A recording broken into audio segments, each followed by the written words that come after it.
You've heard of single issue voters, right? It's maybe too easy to cast Dr. Richard Hudspeth as a single issue candidate. Now, granted, it's a whopper of an issue that in some way, shape, or form at one time or another will affect every person on the planet. That issue, Dr. Hudspeth admittedly has a vested interest. He's a primary care physician. This isn't about my family. This is about your family.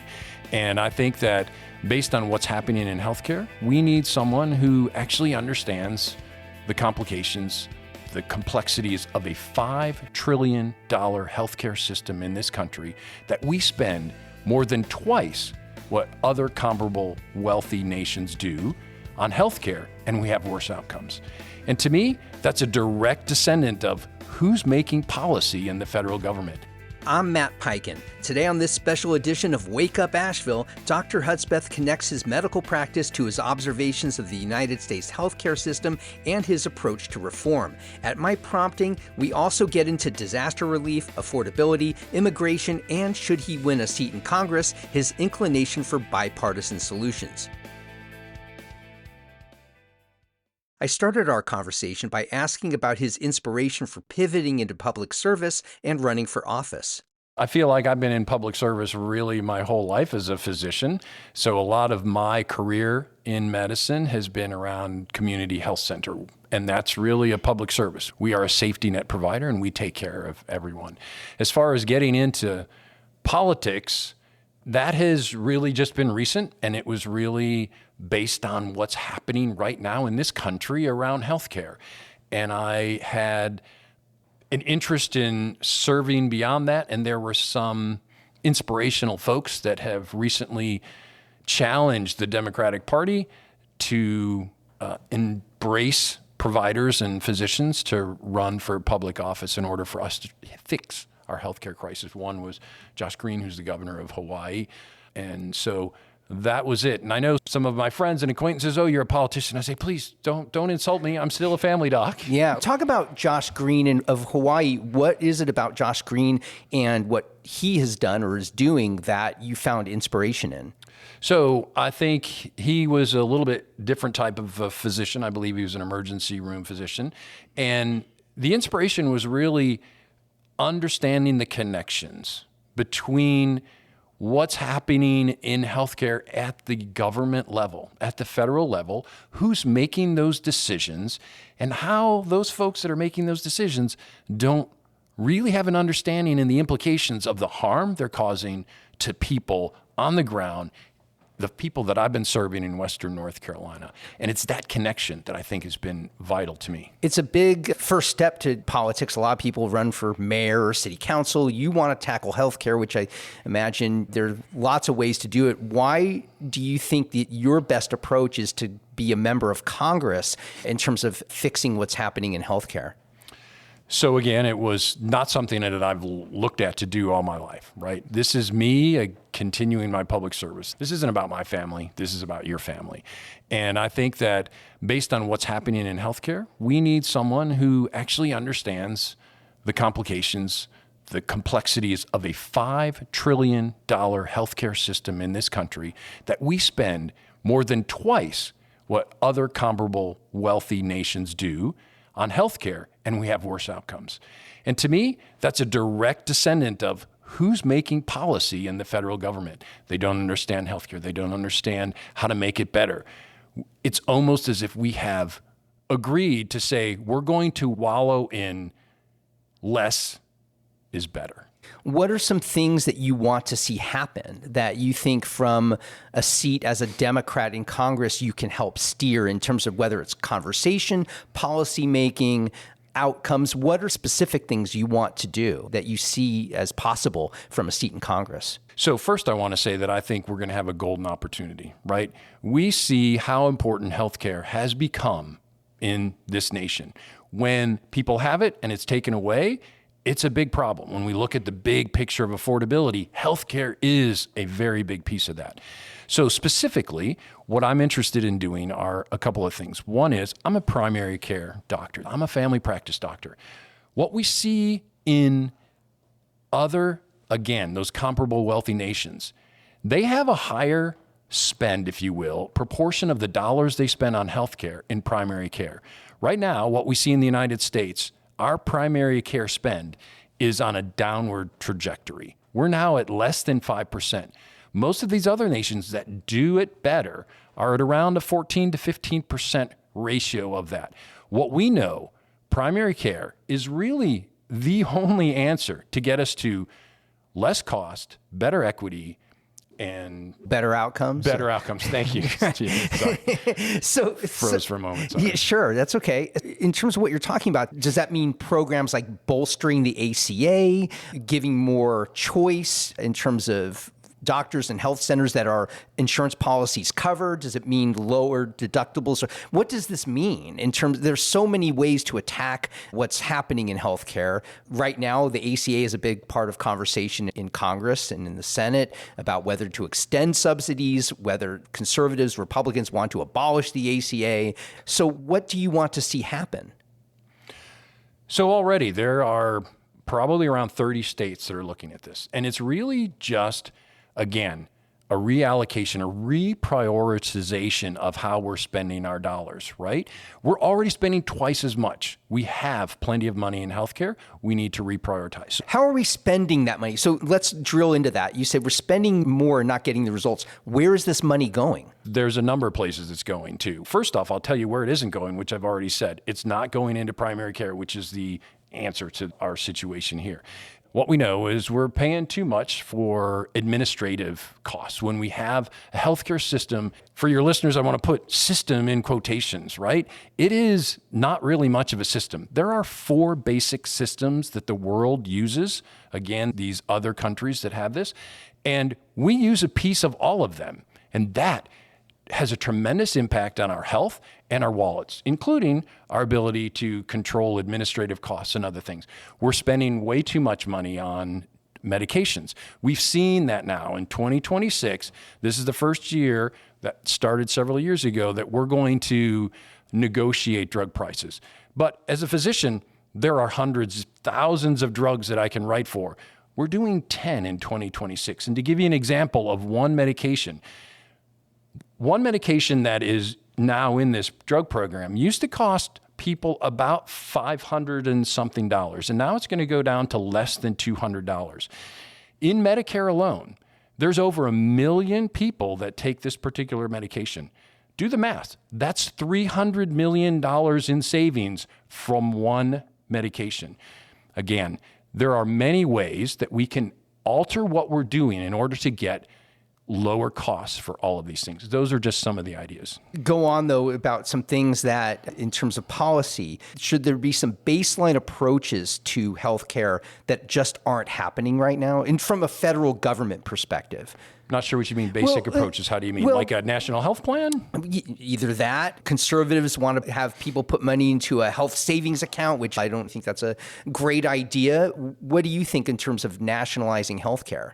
So I think some of these things, even subsidies for the ACA, even health savings accounts, these are Band-Aids, honestly, on a patient that is hemorrhaging, right? Let's reiterate, we're spending $2.5 trillion more than other comparable healthcare wealthy nations spend. When you say we're spending more as a populace or as a federal government, just everyday Americans adding up total in their totality, spending that much? Yes. Okay. $5 trillion. We spend over $15,000 on a per capita basis. Again, half of that is what other people do.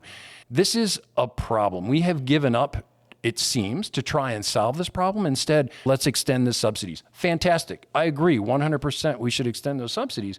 The issue is you're kicking the can down the road. They're going to extend them for 2 or 3 years. Then what are you going to do? We're not making a real impact on what we need to do in order to now move healthcare forward. I believe that the ACA was a strong program to move forward. There were several things that President Obama was unable to accomplish. I think the American public see what it has done and what it has the potential to do. And I believe that this time is now the right time in order for us to make further progress in what we see as a healthcare system. What does further progress look like to you? So ultimately, I do believe that, as I mentioned, There are 4 different basic systems. We have a piece of all of them, right? We are spending way more, again, on administrative costs and just the inefficiencies of a system like this. We need to pick a system. To me, I believe that probably Medicare for all is the likely better outcome. And I know people will say, wait, Canada's got something like that, and people wait forever. Okay, so what are you saying? We can't fix problems? We can't take a system that is better than ours but has flaws and make it even better? I don't believe that. I believe that we can, and we have $5 trillion to do it. So this sounds like a very pragmatic, clear-eyed approach to it, and obviously politics comes into play. We wouldn't be where we are if there weren't political forces playing on us and the big money involved, whether it's pharmaceuticals, insurance companies. So how do you play ball with these trillion-dollar industries that have a motivation to not rock the boat from their profit centers and for their shareholders? How do you penetrate that? So I think there are incremental approaches that we can do as we keep our eye on the prize. What is the goal line? The goal line is to really simplify and make our healthcare system better. But there are things that we can do. For example, we can speed up what we're doing around negotiating drug prices around the government, right? 10 this year and 15 next year. It's not fast enough. We can do that. We've done it. We're going to see, and Congress will see the advantages of that program. So I think we're going to have an ideal opportunity to speed that up beyond that. Second, there are ways that we can get things moving in the right direction. Again, focus on primary care. We see 30 states from Massachusetts to Oklahoma to Virginia to West Virginia, forcing the healthcare system to actually do this. Simple questions. Have you been able to make an appointment for your doctor when you needed to see them 100% of the time? I have to make an appointment. It takes time. It takes time. Yeah. But they're not available when you need to see them. This is our focus on primary care. When you have a robust, functioning primary care system, we can make incredible changes to the way that we're delivering medical care to citizens of the United States. I think the last thing that I would say is that, again, an incremental approach that I wouldn't be opposed to as we move forward to try and get to the goal line of an actual national health system is to actually offer a public option and a true public option. I will tell you, as the CEO of a health center myself, I've stepped down from that role at the moment, yet one of the worst days that I would have on my calendar once a year is to decide what our health care to our employees is going to look like next year.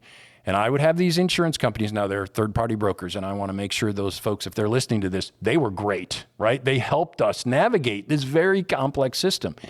But it was minimally double-digit increases every year, 12, 18, 22, 25%.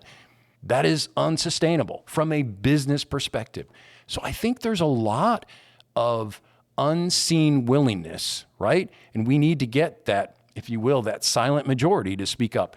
One way to do that is offer a public option. Allow my company to have our employees, for example, go into the Medicare program, traditional Medicare, not necessarily Medicare Advantage, but traditional Medicare. I am happy to spend the millions of dollars that we are spending on our employees to send it to the federal government. I'm not asking for anything for free, but allow businesses to make those determinations. That's free enterprise. That's competition. If they want to stick with the private health insurance companies, they can do that. If they want to try their options with a public option, to me, that's a great way to keep a true competition going. Right now, there is no competition really, from my perspective, between any of the private insurance companies at the moment. This is kind of a bonus week for Wake Up Asheville, but if you're tuning in for the first time to hear from our congressional candidates, you should make it a point to subscribe, because every weekday morning I produce the most comprehensive local newscast in Asheville. I scour the headlines and top stories from the Citizen Times, BPR, The Watchdog, Mountain Express, WLOS, and more, and then boil them all down into a newscast that runs under 4 minutes. Wake Up Asheville keeps you in the know when you're on the go. If you haven't already, subscribe for free right here on your podcasting app. Now, obviously, a seat in Congress means you take on a lot of issues. You got into this chiefly for healthcare. What are some issues that have jumped to your mind and you're having to take a position on that maybe you hadn't given a lot of thought of to before you decided to run for Congress? What are some things that are really meaningful to you now in your campaign? So a couple of those issues, certainly disaster relief, FEMA, Hurricane Helene. We've seen what's happened to our part of the country over a year ago now, and we haven't necessarily seen the best response from the federal government.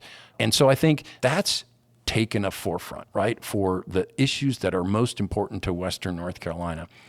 I think we continue to talk about affordability. Affordability is a strong motivator of voters. Healthcare is going to be part of that. Grocery prices going to be part of that. Housing prices going to be part of that. Childcare going to be part of that. So these are the issues that also I have thought about some of these when I was running a health center. What does it look like not only to get our employees health insurance, but to have a good retirement program, to get them childcare if they want to come back to work after having their baby? And I imagine these are things you would just hear about anyway as a family practice doctor. What stamps your internal constitution as a Democrat? Why are you a Democrat? There are members of Congress who are physicians who are Republicans, and they stood out during congressional hearings around the ACA because they were torn and they didn't want to strip people of their health care, but they're Republicans. Why are you a Democrat, and how does that stamp or underscore your approach to some of these problems? The way to move legislation forward, I believe, is to find the common ground. And right now, I believe there is a common ground, Republicans, Democrats, independents as well, in order to move healthcare forward. So I'm a Democrat. I've aligned with the party my whole life.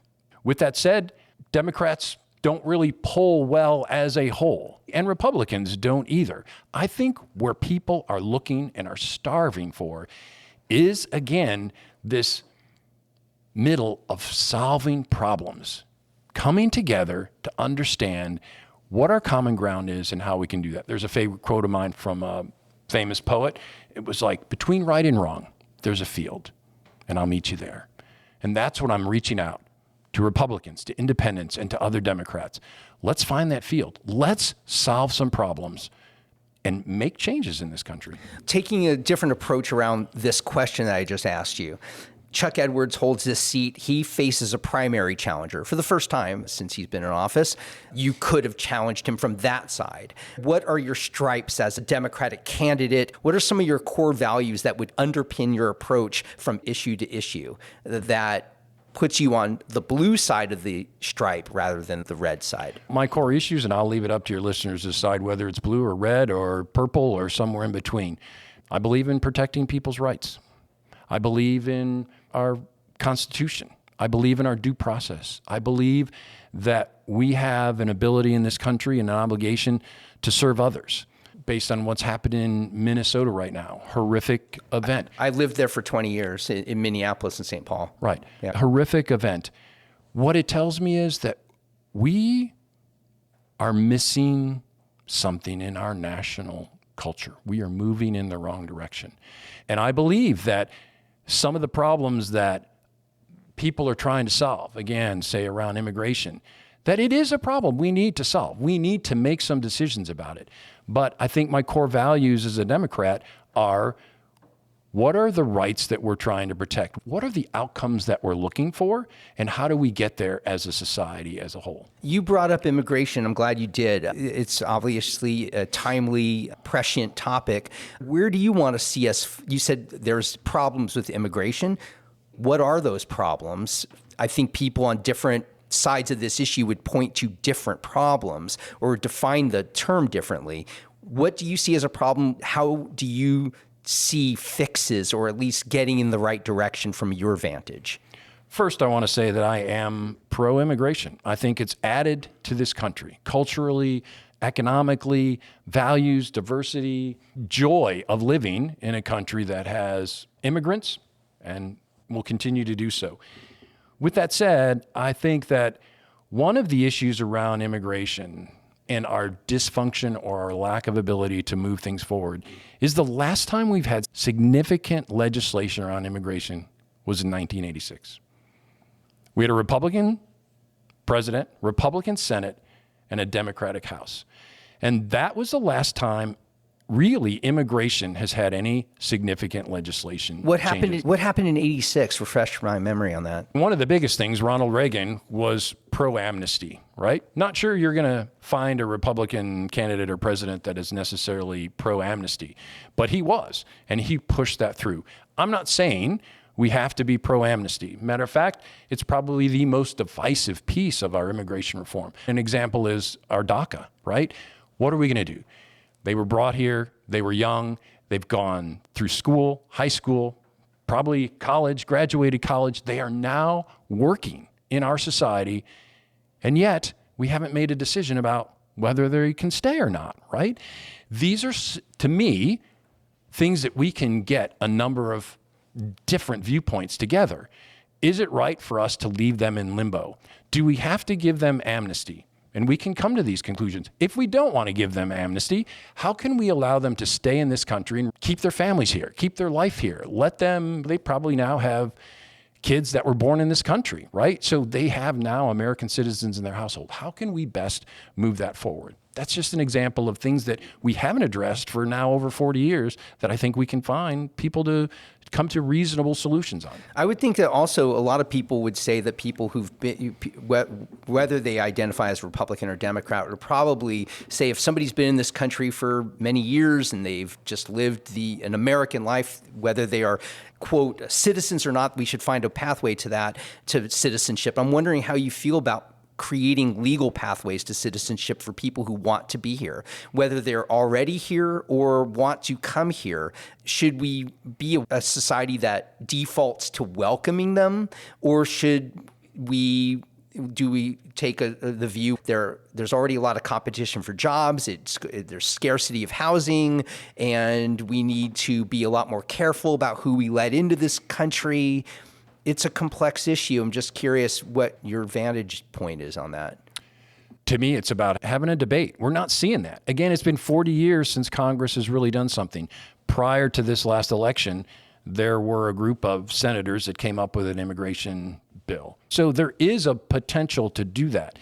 But to me, it's a congressional responsibility to represent our people and to create solutions for some of these problems. So before I jump to an answer, let's have a debate about it. Yes, I'm pro-immigration. Yes, I think that people have been here and have essentially, most of us would consider American citizens, should have a path to that.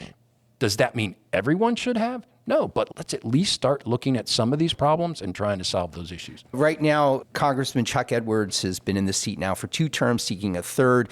We've had Republicans hold this seat now for many terms. And I'm curious, how do you break through what seems to be a red voting district primarily, and how do you break through to people who might be initially reluctant or hesitant to vote for a Democrat? I think there's a couple of issues or responses to that. Number one, the largest voting bloc in Western North Carolina are unaffiliated now. And a lot of those unaffiliateds swing either way, or maybe they lean a little bit Democratic or a bit Republican. So I think there are people there in the middle that are waiting for solutions. One of the reasons I got into this was healthcare. I think that what Chuck Edwards has done around healthcare has been disastrous. It is a disastrous program for rural health care in Western North Carolina. Senator Tillis said it explicitly. This is bad for rural North Carolina.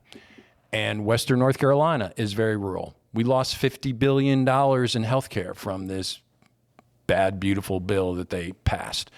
And these are the things that people are going to feel and are feeling already. Not passing the ACA subsidies. And I think that's going to break through. They haven't done anything to solve our affordability issue.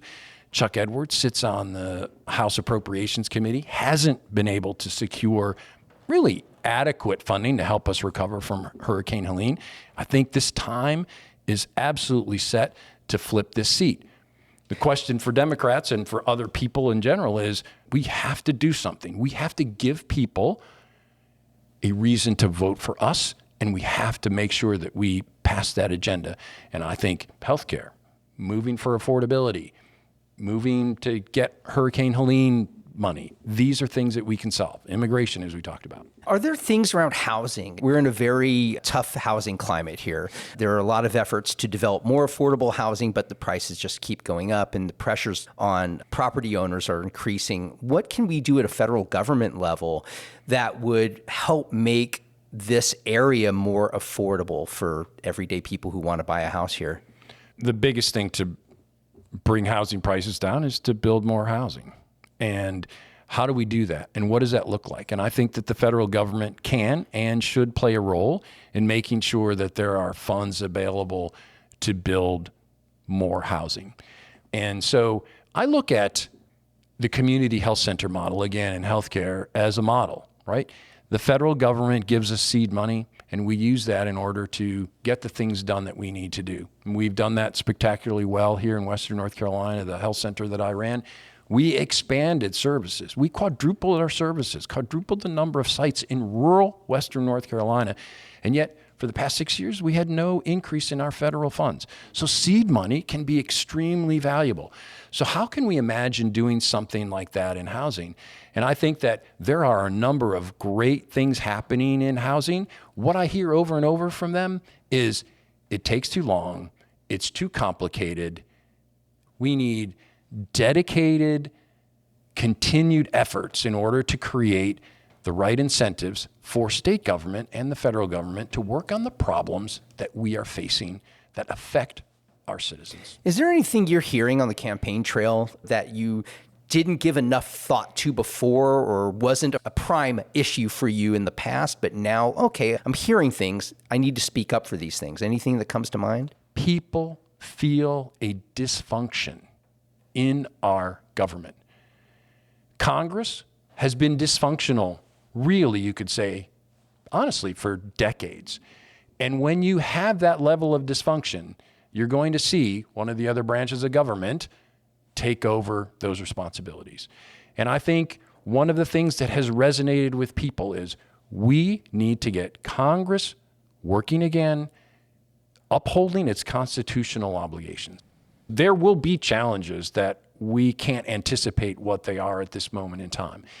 And it's really about electing a person who has a thoughtful approach about how we can solve these problems, interested in working across the aisle, but holding on to those core principles. Congress has an obligation. We have a due process. We have freedoms in this country that we should be doing. We have an obligation and ability to create better health care. These are the things that I think people are interested in seeing.